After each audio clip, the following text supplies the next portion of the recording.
Вахитовский районный суд Казани вынес приговор в отношении 29-летнего Марселя Зальмиева. Напомним, 11 июля прошлого года его машина, столкнувшись с автомобилем Toyota на улице Вишневского, вылетела на тротуар и сбила насмерть 48-летнего пешехода. Подсудимый всячески отрицал свою вину, полагая, что аварию спровоцировал водитель иномарки. К какому мнению пришел суд, расскажет Нафиса Минязова. Уже плохой был, и пока скорая приехала, уже умер. В тот роковой день, 11 июля прошлого года, 48-летний пешеход скончался после того, как на него наехала «Лада Приора». Автомобиль под управлением 29-летнего Марселя Зальмиева вылетел на тротуар после столкновения с «Тойотой». В итоге мужчину задержали. В отношении него возбудили уголовное дело по факту дорожно-транспортного происшествия со смертельным исходом, совершенного в состоянии наркотического опьянения. Когда за рулем находились, в каком состоянии были вы? В трезвом.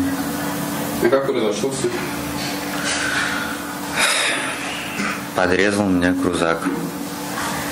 Land Cruiser, правда. Я попытался уйти от удара. Меня занесло. Потом я ударился в него. Меня вынесло на тротуар. Вину в предъявленных обвинениях мужчина категорически отрицал, считая, что столкновение спровоцировал водитель «Тойоты». Однако сторона обвинения имела другую точку зрения.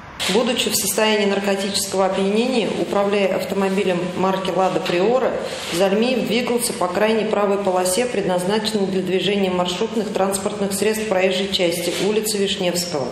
Избрал скорость движения около 100 км в час, совершил наезд на бордюрный камень, вследствие чего автомобиль отбросил на вторую полосу, где подсудимый совершил столкновение с движущимся попутно автомобилем «Тойота». В итоге суд признал Марселя Зальмиева виновным и отправил его в колонию поселения на 5 лет и 6 месяцев. Также ему запрещено заниматься деятельностью, связанной с управлением автомобиля сроком на 3 года. Нафиса Минязова, Айрат Назипов, вызов 112. Мы делаем вам вызов. Смотрите одну из самых рейтинговых программ о происшествиях в Татарстане на нашем сайте tnv.ru.